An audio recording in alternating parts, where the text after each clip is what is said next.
Hi guys, after work முடிச்சுட்டு வீட்டுக்கு வந்தோடனே நான் என்னெல்லாம் பண்ணுறேன் அப்படின்றது வந்து ஒரு சின்ன வீடியோ மாதிரி எடுத்திருக்கேன். உங்களுக்கு பிடிச்சிருந்ததுன்னா இந்த வீடியோ லைக் பண்ணுங்கள், என் சேனல் சப்ஸ்கிரைப் பண்ணி பாருங்கள் கைஸ். ஒர்க் முடிச்சுட்டு வந்தோடனே வீடு வந்து ரொம்ப கேவலமாக இருந்துச்சு. க்ளீன் பண்ண மூடே இல்லை, ரொம்ப பயங்கரமாக பசி வேறு.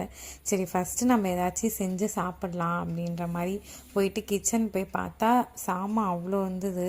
இதெல்லாம் வந்து நம்ம சாப்பிட்டா தான் நமக்கு தெம்பு வரும் அப்படின்ற மாதிரி யோசிச்சுட்டு நான் வந்து என்ன டக்குன்னு செஞ்சு சாப்பிட்றதுன்னு யோசித்தேன். அப்புறம் பாஸ்தா இருந்தது வீட்டில். சரி ஓகேன்னு நான் வந்து பாஸ்தா தான் செய்ய ஆரம்பித்தேன். பட் ஆனால் எனக்கு பாஸ்தா அவ்வளோ கரெக்டாக செய்ய தெரியாது. ஏதோ நிறைய வீடியோஸ்லாம் பார்த்தேன் யூடியூப்பில், பட் எல்லோரும் ஒவ்வொரு மாதிரி பண்ணியிருந்தாங்க.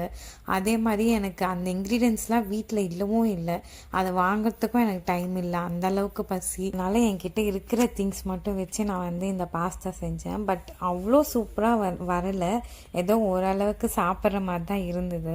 ஃபஸ்ட் நான் என்ன பண்ணேன்னா பாஸ்தா வந்து வேக வச்சுக்கிட்டேன். அதுக்கப்புறம் அதில் வந்து நான் வீட்டில் எதுவுமே இல்லாதனால வெறும் பூண்டு மட்டும் கொஞ்சம் நிறைய ஆட் பண்ணிவிட்டு கொஞ்சமாக வெங்காயம் மட்டும் ஸ்லைஸ் பண்ணி ரெண்டுமே வந்து பட்டரில் போட்டு கொஞ்சம் ஃப்ரை பண்ணி எடுத்து தனியாக வச்சுக்கிட்டேன். அதுக்கப்புறம் வந்து அந்த சாஸ் மாதிரி செய்யறதுக்காக கொஞ்சமாக எண்ணெயும் பட்டரும் மட்டும் போட்டுட்டு மைதா வந்து கொஞ்சமாக போடணும். பட் நான் நிறைய போட்டேன் கைஸ் தெரியாமல். நீங்கள் யாருன்னா ட்ரை பண்ணுற மாதிரி இருந்தால் கொஞ்சமாக போட்டுக்கோங்க. போட்டுட்டு பால் ஊற்றிட்டு நான் மிக்ஸ் பண்ணுறேன். ரொம்ப கட்டி கட்டியாக ஆயிடுச்சு, அது வந்து எடுக்கவே முடியல. அதுக்கப்புறம் கஷ்டப்பட்டு ரொம்ப பெரிய பெரிய கட்டியெல்லாம் இருக்கிறதுலாம் வந்து எடுத்துட்டு அதுக்கப்புறம் கொஞ்சம் எப்படியோ இன்னும் கொஞ்சம் பால் ஊற்றி நல்லா மிக்ஸ் பண்ணேன். அது ஓரளவுக்கு ஒரு கன்சிஸ்டன்சியில் வந்துடுச்சு. ஓரளவுக்கு வந்த பிறகு ஃப்ரை பண்ண கார்லிக்கும் ஆனியனும் போட்டு மிக்ஸ் பண்ணிவிட்டு அதுக்கப்புறம் பாஸ்தா போட்டு மிக்ஸ் பண்ணேன். அப்போ ஓரளவுக்கு நல்லா இருக்க மாதிரி தான் இருந்துச்சு. அப்புறம் உப்பு கொஞ்சம் தேவைப்பட்டதுன்னு போட்டேன்.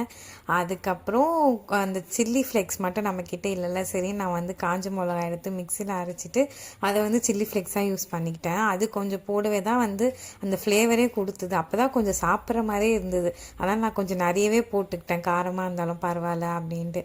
அதுக்கப்புறம் எடுத்து வைக்கும் போது ஐயோ நல்லாவே இருக்காது போல், நான் எப்படிடா சாப்பிட்றது அப்படின்னு யோசித்தேன்.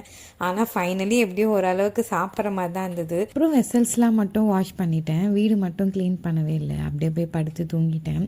உங்களை நெக்ஸ்ட் வீடியோவில் பார்க்குறேன். பாய்.